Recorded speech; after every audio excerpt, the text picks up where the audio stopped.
رضیہ کی بہن تو مل کر چلی گئی مگر رضیہ کے لیے ایک نیا قصہ کھول گئی۔ خیر شام تک تو سکون ہی رہا مگر جب رضیہ نے رات کا کھانا ساس کو کھلایا اچانک ان کی طبیعت خراب ہونے لگ گئی۔ رضیہ نے سب کو آواز دی، اکبر نے ایمبولنس کو فون کیا۔ بی بی بس آپ ٹھیک ہو جائیں گی، میں کچھ نہیں ہونے دوں گا آپ کو۔ اکبر نے ماں کا سر گود میں رکھ کر روتے ہوئے کہا، پتر میں بہت خوش ہاں، میرے سارے خواب پورے ہو گئے، اللہ نے تیرا گھر آباد کر دیتا، بہت جلدی تینوں تی پتر بھی دے دینا، بس میرا رب تینوں تے رضیہ نو خوش رکھے، میری دعا تیرے نال ہے۔ اکبر کے منہ پر ہاتھ پھیر کر کہا، انور پتر ادھر آ میرے کول۔ ماں نے بڑے بیٹے کو آواز دی جو ایک طرف کھڑا نام آنکھوں سے دیکھ رہا تھا۔ G B be. انور نے جلدی سے ماں کا ہاتھ پکڑا۔ میرے اکبر کا خیال رکھنا، تم بڑے ہو، ساری ذمہ داری تم پر ہے، سب کے ساتھ انصاف کرنا، ماں نے کہا۔ انور نے سر ہلایا۔ بی بی یہ کیا ہوا آپ کو؟ سرور نے ماں کے پاس آ کر روتے ہوئے کہا، بیٹا میرا وقت آ گیا، تم سب مل کر رہنا، سب خوشیاں بانٹنا، میں خوش ہوں کہ تم سب اپنے اپنے گھر خوش ہو۔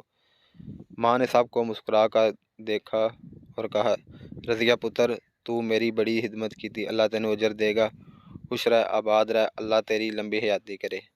ساس نے رضیہ کا ہاتھ پکڑ کر کہا، اماں آپ کو کچھ بھی نہیں ہوگا، آپ بس ایسی باتیں نہ کریں۔ رضیہ نے روتے ہوئے کہا، جھلی جانا تے سب نے ہے، روندی کیوں پاگل، میں تیری اکھاں وچ آنسو نہ دیکھا ہن۔ ساس نے آنسو پونچھ کر پیار سے رک رک کر کہا، اب ان کو سانس لینے میں مشکل ہو رہی تھی۔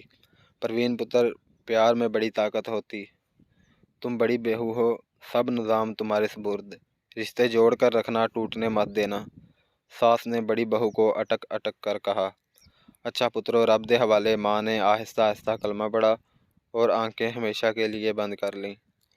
اکبر نے ماں کی بند ہوتی آنکھوں کو دیکھ کر رونا شروع کر دیا اور باقی سب بھی زاروں کی طرح رونے لگ گئے۔ رضیہ کو ساس کی وفات پر بہت دکھ ہوا، ایسے ہی لگا جیسے اس کی سگی ماں چھوڑ کر چلی گئی ہو، کیونکہ ساس کو کبھی بھی ساس تو اس نے سمجھا ہی نہیں تھا، ہمیشہ ماں کا رتبہ دیا اور ماں کی طرح ہی خدمت کی۔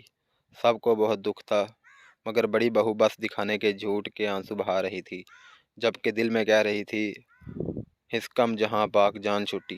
گھر میں ماں کی فوتگی کے باعث غم کا ماحول بن چکا تھا، اگر سب سے زیادہ دکھ تھا تو اکبر اور رضیہ کو، کیونکہ ان سے زیادہ قریب یہ دونوں ہی تھے۔ بے شک ماں تو ماں ہوتی ہے اور انسان چاہے کتنا ہی دور ہو مگر ماں باپ کے جانے پر دکھ تو بہت ہوتا ہے، وہ چاہے لاکھ کوشش کر لے مگر ماں باپ کی کمی محسوس ہوتی ہے اور دل میں کوئی ایک قصہ رہ ہی جاتی ہے۔ یہی حال بڑے دونوں بیٹوں کا تھا۔ اب دونوں کے دل میں تھا کہ کاش انہوں نے کچھ وقت ہی صحیح لیکن ماں کے پاس گزارا تو ہوتا۔ ماں کے مرنے کا دکھ تھا مگر جانے والے کو کون روک سکتا ہے، اسی لیے کہتے ہیں انسان کو اپنی زندگی ایسے گزارنی چاہیے کہ باقی کوئی کسک کوئی خواہش نہ رہے، کاش والی کوئی بات نہ رہے پیچھے، مگر بہت کم لوگ ہیں جو بات کو سمجھتے ہیں۔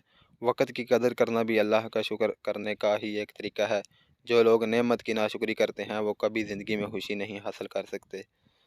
اور دوسری بات، ایک انسان جب زندہ ہوتا ہے تب ہمیں اس کی قدر نہیں ہوتی، ہمارے پاس اس سے بات تک کرنے کے لیے وقت نہیں ہوتا، ساری زندگی اس کو اگنور کرتے، مگر جیسے ہی وہ ہم سے دور چلا جائے ہمیں اس کی قدر محسوس ہوتی ہے۔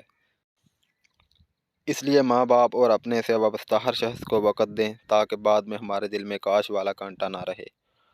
کفن دفن کر دیا گیا، مہمانوں کو سنبھالنا، کھانے پینے کا انتظام اور باقی کے سب اہم کام رضیہ کے سر تھے، جبکہ باقی دونوں بڑی بہویں بس آنے جانے والوں کے پاس بیٹھ جاتی، یہاں کوئی افسوس کرنے آ جاتا تو ان کے پاس۔ رضیہ کے میکے سے بھی سب آئے، رضیہ کی ماں نے اسے ساتھ جانے کا کہا مگر رضیہ نے ان کو منع کر دیا، امی ابھی تو اماں فوت ہوئی ہیں، میں آپ کے ساتھ چلی جاؤں ایسے اچھا تو نہیں لگتا۔ اکبر بھی ابھی ماں جی کے غم سے نہیں نکلے، رضیہ نے منع کرتے ہوئے کہا، رجا پتر اتنی سمجھدار ہو گئی تو میری لاڈوں پلی بیٹی تھی، اتنی سمجھ والی باتیں تیرے منہ سے بہت عجیب لگ رہی ہیں، سب ٹھیک تو ہے نا؟ رضیہ کی ماں نے پیار سے سر پر ہاتھ پھیر کر پوچھا، امی زندگی بھی عجیب چیز ہے، انسان کو بہت کچھ سکھا دیتی ہے۔ رضیہ نے نم آنکھوں سے کہا، مجھے تیری صحت ٹھیک نہیں لگ رہی، دیکھ تو رنگ کتنا خراب ہوا پڑا ہے، اتنی کمزوری ہے، گھر میں کوئی مسئلہ تو نہیں؟ ماں نے پریشان ہوتے ہوئے پوچھا، مگر رضیہ نے خاموشی سے دل میں آنسو پیتے ہوئے ماں کی گود میں سر رکھ دیا، کیونکہ کبھی کبھی انسان بہت مجبور ہوتا ہے، چاہتے ہوئے بھی کسی کو کچھ بھی نہیں بتا سکتا۔ کچھ دن ماں پاس رکی اور پھر چلی گئی۔ ماں کے جانے کے بعد رضیہ خود کو بہت اکیلا محسوس کر رہی تھی۔ رضیہ کی صحت خراب ہو رہی تھی، مگر اس نے کسی کو بتایا نہیں کہ سب پریشان ہوں گے۔ اسی طرح دن گزرتے جا رہے تھے۔ رضیہ کو جٹھانی کے عتاب سے بچانے کے لیے اب ساس بھی نہیں رہی تھی۔ اب جٹھانی کو کھلی چھوٹ مل چکی تھی۔